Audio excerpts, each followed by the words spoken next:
Assalamualaikum warahmatullahi wabarakatuh.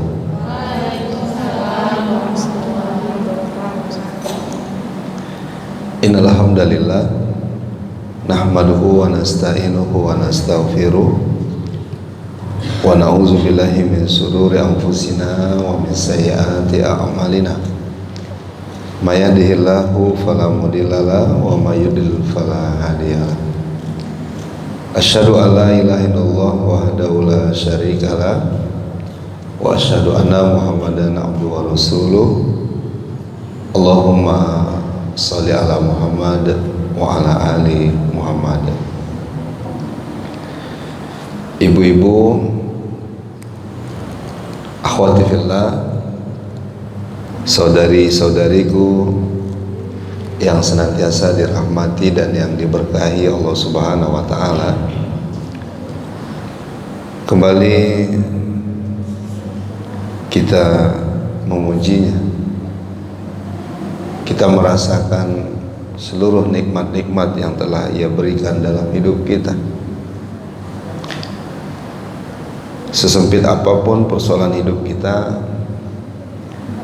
ketika kita takarub ilallah, mendekatkan diri kita kepadanya, maka dia akan menjadi lapang. Ketika kehidupan kita begitu sulit rasanya untuk dijalankan,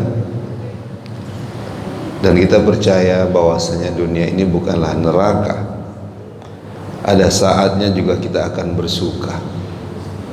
Namun dunia ini juga bukan surga yang membuat kita akan senang selalu tanpa ujian. Artinya ada saatnya juga kita diuji, karena ini di dunia. Namun kita menjadi orang-orang yang akan bersabar ketika ujian itu tiba, dan bersyukur atas segala limpah nikmat yang Allah curahkan dalam hidup kita. Nah, di antara nikmat yang Allah berikan adalah nikmat umur. Hari ini Ahad menunjukkan sudah tanggal 1 Jumadil Akhir 1444 Hijriah, bertepatan juga dengan 25 Desember 2022. Kita berdoa semoga Ahad ini bukanlah Ahad terakhir yang kita lewati. Mungkin karena timbangan ilmu kita masih sedikit dan timbangan amal kita juga masih terlalu sedikit. Sementara dosa-dosa kita begitu banyak yang telah kita kerjakan, bahkan itu berulang. Tapi kita percaya wallahu ghafurur rahim, karena Dia Maha Pengampun lagi Maha Penyayang. Dan semoga Allah mengampuni seluruh dosa-dosa kita ketika kita ikhlas di jalannya. Nah, di antara jalan-jalan Allah itu, maksudnya adalah menempuh jalan Allah itu, yakni ketika kita berangkat dari rumah hingga datang ke rumahnya, tempat yang mulia disebut dengan masjid. Innama ya'muru masajidallahi man amana billahi wa bil yaumil akhir wa aqamus salawatu zakah wa lam yakhsha illallah. Lalu kita mendengarkan, memakmurkan, belajar, masjid menjadi baitul tarbiyah, masjid menjadi baitul dakwah, bukan hanya baitullah tempat orang sholat.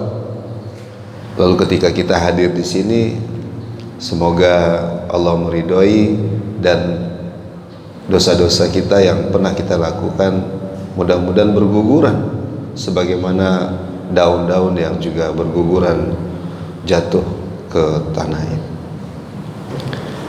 Nah, mudah-mudahan yang lebih penting adalah ibu-ibu semuanya, para akhwati fillah, akhir kehidupan kita hendaknya husnul khotimah. Tidak lupa salawat kita buat Nabi tercinta. Dia adalah suami yang terbaik. Tidak ada yang terbaik melampaui dirinya. Dia adalah ayah yang terbaik. Tidak ada yang melampaui terbaik daripada dirinya. Dia adalah mertua, kakek yang sangat terbaik. Banyak masjid yang lupa dengan program masjid ramah anak. Masjid ramah anak. Tahukah kita ketika Nabi sujud, Hasan dan Husain cucunya, kemudian naik ke atas kepalanya, ke punggungnya. Nabi sengaja untuk sujud lama agar anak-anak itu tetap bisa bergembira, agar anak-anak itu bisa bahagia di rumah Allah Subhanahu wa taala. Jadi keliru ketika ada yang jagain masjid, ketika ada anak-anak itu sholat ribut ditembakin sama karet gitu. Seharusnya nggak begitu programnya.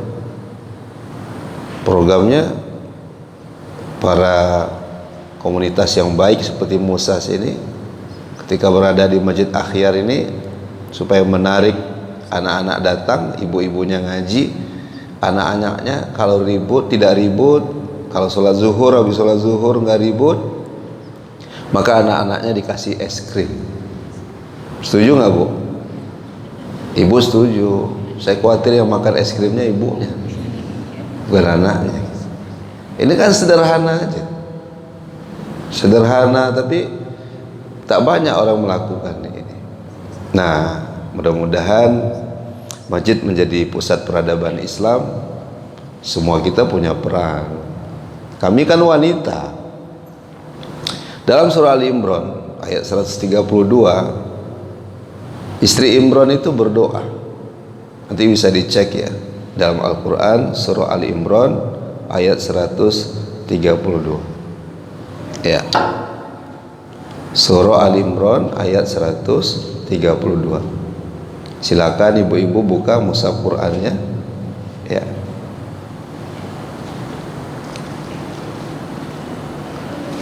Apa sih cita-cita seorang ibu gitu ketika dia hamil lalu dia bernazar untuk janin yang ada dalam kandungannya?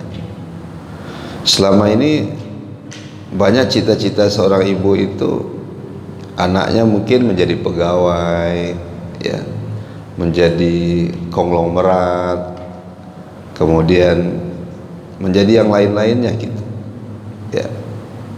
Sudah ketemu 132.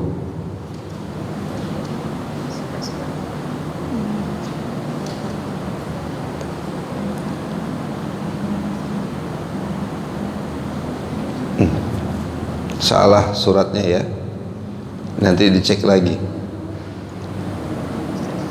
Suratnya benar, ayatnya saya lupa ya. Ali Imran. Atau di referensi buku yang saya baca itu kurang tepat ayatnya, tapi saya baca itu Ali Imran. Intinya begini, nanti ibu cari aja. Dia bernazar, nanti kalau anaknya itu lahir, dia ingin anaknya itu betul-betul menjadi hamba Allah ya, menjadi hamba Allah yang senantiasa beribadah kepada Allah. Begitu anaknya lahir, benar tuh, itu wanita itu di mihrab selalu nih, nggak ke mall, selalu di tempat suci itu. Siapakah wanita itu? Yang bisa jawab ibu-ibu saya kasih hadiah brosur umroh. Brosur sekarang brosur dulu Bu, ongkos tanggung sendiri. Siapa nama wanita itu? Maryam. Tapi menurut ulama, mungkin ahli tafsir ya, dia bukan hanya menjadi wanita yang senantiasa menjaga kesucian dirinya dan senantiasa menyembah Allah, tapi dia juga adalah pelayan-pelayan hamba Allah yang datang ke tempat itu. Di mana itu ya? Baitul Maqdis ya. Ada kiblat umat Islam yang pertama. Jadi kalau dalam Quran itu banyak cerita tentang masjid, salah satunya yang banyak cerita itu adalah Masjidil Haram. Fawali wajhaka satral Masjidil Haram, minal Masjidil Aqsa ila Masjidil Haram. Itu nama masjid. Masjid Akhyar belum masuk. Saya tanya kenapa pindah pengajian Musas ini Muslimah akhir zaman ke Masjid Akhyar. Ternyata muslimah mau berperan supaya banyak orang kenal masjid ini. Saya hari ini baru masuk masjid ini, lihat itu rambutan, mondar-mandir gitu. Itu nggak tahu di sini ada masjid. Tapi kalau bicara innama ya'muru masajid Allah, kita tidak hanya memakmurkan Masjidil Haram yang ada di Mekah, berdoa untuk Masjidil Aqsa, ya, saudara kita yang ada di Sam, tapi bagaimana juga kita memakmurkan rumah Allah. Nah, kalaupun kita bukan takmir masjid, tapi Maryam saja menjadi orang yang diniatkan ibunya senantiasa berada di mihrab itu, menjaga kesucian, kemudian menjadi pelayan-pelayan tamu Allah, sehingga bertanya padanya, dari mana engkau dapat rezeki? Saya nggak tahu juga kenapa Musas ini ada rezekinya itu. Selalu pengajian di masjid gitu. Kan cukup ada biayanya gitu. Ya. Bahkan saya lihat Musas ini kalau yang pesertanya dikasih makanan gitu. Ya kan? Ya. Luar biasa. Nah, Maryam bilang, ya ini dari Allah, dari Rabbku. Kan kita pernah dengar ayat wa annahu wa a'na wa aqna. Allah memberikan kekayaan dan kecukupan. Jadi kalau untuk urusan agama Allah ini enggak usah takut. Intan surullah ansurkum. Bantu agama Allah, Allah akan bantu kita. Apa yang saya maksudkan, ibu-ibu, ya para akhwati fillah yang dirahmati dan diberkahi Allah Subhanahu wa taala, ya. Kalau tema pada pagi ini peranan wanita untuk peradaban Islam. Peradaban Islam itu lahirnya dari masjid, bukan dari pasar. Berawal dari masjid, berakhir di masjid. Betul ya? Lalu aktiflah kita untuk kemudian menjaga masjid ini jangan seperti candi-candi yang orang datang ke sana itu hanya untuk berfoto misalnya. Tapi pastikan masjid ini untuk baitul tarbiyah.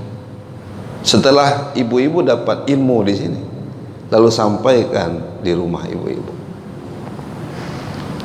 Kalau ada perempuan yang mendengarkan tema ini terkait dengan peranan dia sebagai wanita, tapi justru dia lebih nyaman dengan kesuksesannya di luar rumah,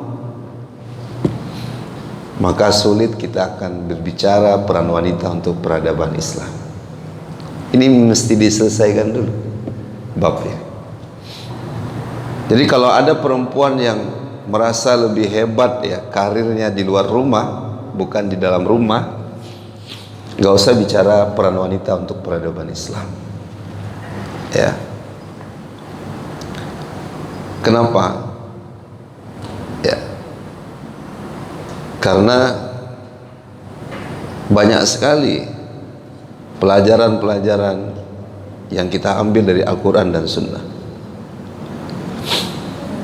Ada yang bertanya pada seorang ustadz, ya, pada seorang ustadz, Ustadz, bagaimana ya suami saya itu kerjanya di luar kota?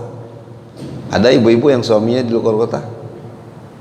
Nah, nggak apa-apa bu, kalau gajinya sebulan 200 juta, biarin aja gitu. Tapi pastiin dia pulang. Kalau pertanyaannya sampai di sana, ya saudariku, selesai dah. Kembali ke Al-Quran, kisah Ibrahim yang meninggalkan istri dan anaknya. Toh dia akan kembali lagi.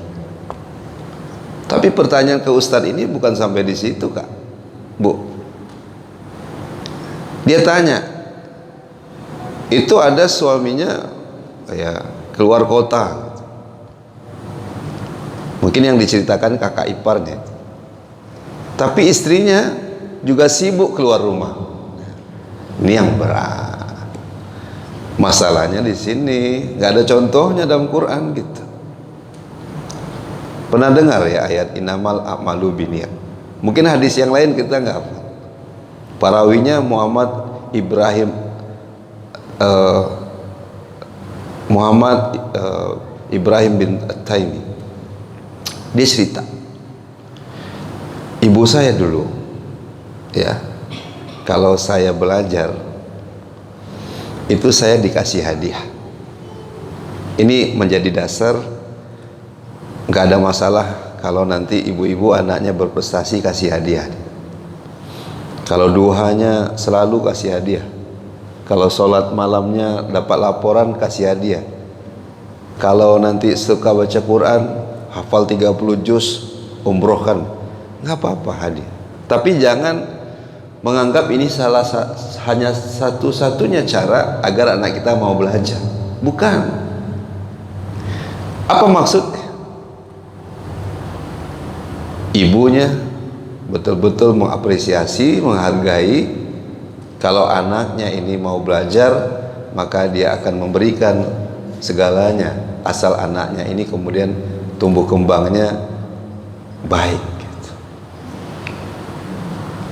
Bahkan ada, nanti saya kirim ya materi yang saya buat atas izin Allah ini pada panitia.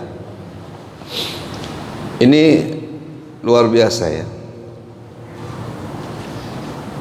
Seorang tabi'in Ar-Rabi'ah Ar-Rai, seorang ulama yang ditinggalkan oleh ayahnya. Jadi betul tuh. Jadi kalau kita lihat tuh ya, nasabnya, keturunan, silsilahnya gitu, dia ulama, kita periksa, jangan-jangan ayahnya, kalau enggak kakeknya dan seterusnya. Ini Ar-Rabi' Ar-Rai, seorang ulama yang ditinggalkan oleh ayahnya, berjihad selama 30 tahun dan hidup bersama ibunya 30 tahun. Ya, single parent tuh, ya, wanita. Coba lihat, kita lihat perannya ya. Dengan bekal yang diberikan oleh sang ayah, namun dihabiskan hanya untuk pendidikan oleh ibunya. Maksudnya ayahnya punya duit 30 dinar, atau sekarang itu katakan 300 juta. Ibunya nggak ngabisin buat kosmetik kan? Bukan kesana kemari, sibuk kesana kemari, enggak. Ibunya betul-betul punya tabungan, tapi dia pastikan kalau uang ini masuk dulu 300, keluarnya hanya untuk pendidikan anaknya yang bernama Ar-Rabi' Ar-Rai, sehingga dia tumbuh menjadi seorang alim yang berilmu. Kira-kira ibu pilih mana, Bu? Beli baju baru atau buku untuk anak? Dua-duanya aja. Dua-duanya aja kalau ada duitnya. Baju baru juga, buku anak juga. Tapi kalau disuruh memilih, iya, SPP anak dulu atau baju anak dulu? SPP dong, iya kan? Gitu. Karena masih bayar gitu SPP. Subhanallah. Ini sesuatu yang ya berharga untuk kita, bahwasanya ya, kalau ada kaidah ya, semua kita adalah pemimpin. Kullukum ra'in wa kullukum mas'ul. Termasuk ibu ini adalah pemimpin di mana? Baiti zaujatika, yaitu di rumah suaminya. Ingat ya, pemimpin di rumah suaminya. Jadi kalau ada pertanyaan, suaminya keluar kota, selesai. Contohnya Nabi Ibrahim. Tapi kalau istrinya juga sibuk di luar rumah, agak pusing kita, nggak akan selesai masalahnya. Berarti setinggi-tinggi apapun pendidikan perempuan, silakan. Abi, kata seorang putri atau mahasiswi saya ingin bersedekah. Gak mungkin saya sedekah curi uang orang gitu. Berarti kamu harus punya penghasilan yang bagus dong. Kamu mesti punya bisnis gitu. Kamu kalau perlu kayak seorang perempuan, setelah dia bangun masjid dia meninggal dunia.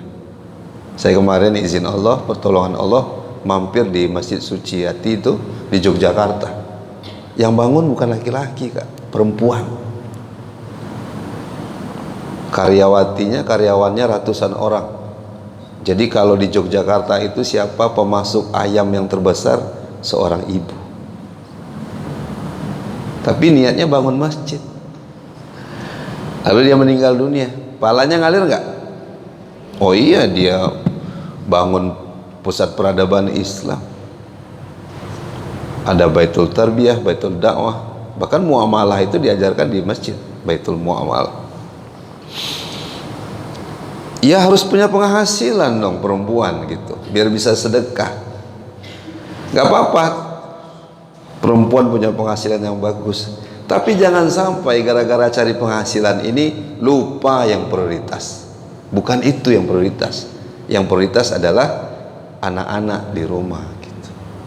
Kalau sekolah tingginya kemudian menjadi sesuatu yang menjadi dasar mendidik anak-anak, menjadi pemimpin di rumah suaminya, itu bagus sekali. Dan cari duit juga bisa di rumah kok. Benar ya? Bisa. Era digitalisasi ini jangan sampai ketinggalan para ummahat, para akhwat, para putri. Manfaatkan saja apa yang ada di era digital ini untuk bisa cari duit gitu. Jualan di marketplace, di platform yang ada, punya website, ya macam-macam lah sekarang kan modelnya gitu. Tapi kalau bangga di luar rumah, hebat kita di luar rumah, tapi nggak hebat dalam rumah, nggak usah kita bincang terkait dengan peradaban Islam gitu. Nah, ibu-ibu yang dirahmati dan diberkahi Allah Subhanahu wa taala, ini tema kita hari ini. Coba buka dalam surah An-Nahl ayat 72. Ini kita lihat keutamaan wanita dulu dalam Al-Qur'an. Ya. An-Nahl ini surah ke-16. Ayat yang ke-72. Surah 16 ayat 72. Ya, silakan buka mushafnya. Kalau enggak ada mushafnya mungkin dengan Al-Quran digital ya, maksudnya dari perangkat elektroniknya. Sudah ketemu? Ibu sudah ketemu, Bu? Iya.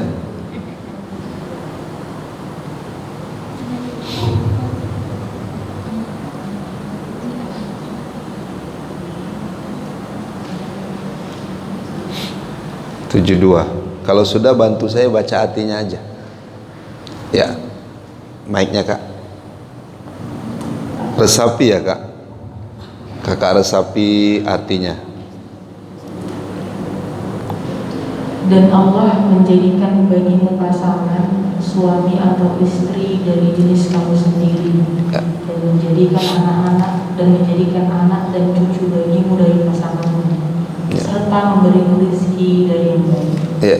Mengapa mereka tidak beriman kepada Ya. Mengapa mereka beriman kepada yang baik dan mengingkari nikmat Allah? Iya. Wallahu ja'ala lakum min anfusikum azwajan wa ja'alakum min azwajikum baina wa hafadatan wa razaqakum minat thayyibah. Dan Allah menjadikan bagimu pasangan suami dan istri dari jenis kamu sendiri dan menjadikan anak dan cucu bagimu dari pasanganmu serta memberimu rezeki dari yang baik. Kita punya masa lalu ya, semoga menjadi catatan yang baik gitu. Di sekolah, SMA, kuliah, bahkan ada grup-grup WhatsApp-nya. Kalau kumpul kira-kira orang tanya apa? Tanya tabungan kita berapa? Enggak, apa yang orang tanya Kak? Bu, anak. Karena anak adalah anugerah terindah. Tanyakan kepada mereka yang belum punya anak, betapa mereka merindu lahirnya seorang anak. Apakah mungkin laki-laki yang melahirkan? Apakah mungkin laki-laki yang mengandung, melahirkan, menyusui? Jadi maknanya ketika sahabat bertanya, siapa yang kami hormati? Umuka, umuka, umuka, wa abuka. Berarti tiga ini lengkaplah sudah kodratnya perempuan itu. Jadi kalau kodrat perempuan itu tidak mau, sudah menjadi ketetapan yang bisa mengandung dia, yang melahirkan dia, yang menyusui dia, lalu dia karena sibuk di luar, hati-hati pemikiran hari ini, lalu dia tidak ingin mengambil ketiga hal ini, dia hilang kesempatan menjadi wanita yang memang dimuliakan dalam Al-Quran itu. Karena dari dialah rahimnya kemudian lahir pejuang-pejuang, lahir tokoh-tokoh, bahkan para nabi dan rasul lahir dari seorang ibu. Betul? Jadi ibu-ibu kalaupun tidak punya jabatan di kampus ya, kalau saya mengajar ada jenjang asisten ahli sampai profesor. Bagi saya semua ibu-ibu itu adalah guru besar. Semua ibu-ibu itu adalah profesor, karena memahami kaidah al-ummu madrasatul ula. Ibu itu sekolah pertama buat anak-anaknya. Gimana dia mau sibuk di luar rumah gitu, kesempatan untuk mendidik anak-anaknya ya.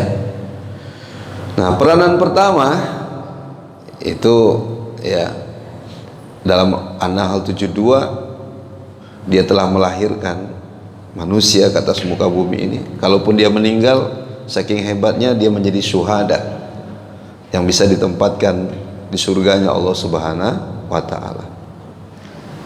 Hadis riwayat Ahmad menjadi dasar yang kedua, wanita itu betul nggak mulia. Dengarin dengan iman. Ini terjemahannya ya. Jika seorang wanita yang hadir di masjid ini wanita, nggak semuanya? Nggak semuanya loh. Ada suaminya juga tuh. Ada bapak-bapak. Masa suaminya mau disebut wanita juga? Tapi kalau para suami, wahai para suami, kalau sholatnya itu di rumah, berarti itu namanya suami soleha. Maka bilang ke suami, makmurkan rumah Allah dengan sholat di dalamnya. Nanti kalau abang punya uang, jangan lupa berinfak, berzakat, berwakaf yang terbaik gitu ya. Nah, di sini mayoritas ibu-ibu, walaupun ada berapa suaminya yang juga menemani. Jika seorang wanita menunaikan sholat 5 waktu, berpuasa di Ramadan, bulan Ramadan, ini sudah ada ya Kak, jadwal minta Abi ngisi kajian, sudah mulai disusun. Padahal tinggal maksudnya masih ada berapa hari ya, mudah-mudahan sampai umur kita semua. Musas buatlah kajian duha selama Ramadan itu, buat kajian duha. Coba itu bagus tuh. Tetap jalan aja kajian duha itu ya, kerjasama dengan lembaga mana kira-kira nanti bisa kita rekomendasikan. Nah, sudah mulai tuh Ramadan ini jadwalnya disusun. Nah, berpuasa di bulan suci Ramadan, menjaga kemaluannya dan mentaati suaminya, niscaya dikatakan padanya, masuklah ke dalam surga dari pintu manapun yang engkau inginkan. Ibu-ibu mau masuk surga, Bu? Jangan sendiri, ajak putrinya. Jangan sendiri. Ibu masuk surga, putrinya nanti sembarangan gitu ya, lawan dari ini. Dia nggak sholat, putri ibu, dia komplain, nggak ada mama ngajarin saya dulu, nggak pernah dia ngajarin ya. Al-Fatihah pun orang lain ngajarin tuh, saking sibuk dia di luar rumah. Bu, jangan sampai surah Al-Fatihah, Bu, orang lain yang ngajarkan. Pastikan ibu yang mengajarkan ayat demi ayat dalam surah Al-Fatihah yang dia pakai selalu ketika dia sholat. Betul? Atau sebaliknya, anak ibu nggak berpuasa, oh dia kan wanita, oh enggak, dia bisa sholat, dia bisa puasa, tapi dia pengen minum-minum aja gitu, minum dengan teman-temannya, kumpul-kumpul. Tidak disampaikan keutamaan puasa dulu oleh ibunya gitu, karena ibunya sibuk di luar rumah. Atau putri ibu, na'udzubillah, baru-baru ini para ibu turun agar tempat-tempat hiburan yang nggak dapat izin itu segera ditutup. Betul ya? Viral ya? Ya. Dan tempat-tempat itu ya, walaupun ada yang bilang tidak semua tempat-tempat hiburan malam itu identik dengan hal-hal yang dilarang dalam agama, namun kebanyakan demikian. bisa maisir, judi, bisa kemudian khamar, minuman keras, dan yang ketiga menggiring orang untuk berzina. Kira-kira ada yang ke tempat hiburan pakai mukena gitu? Hah? Ada yang ke tempat hiburan pakai cadar gitu, salawatan gitu, baca surah Al-Kahfi? Nggak pas, karena dentuman musik live itu nggak pas suasananya gitu ya. Kalau putri ibu begitu nanti ya, itu berat tanggung jawab kita, Bu. Nah, karena apa? Karena yang pertama, ibu punya peran ya, peran wanita dalam keluarga. Ingat, kita semua pemimpin, dan perempuan itu ya akan menjadi pemimpin di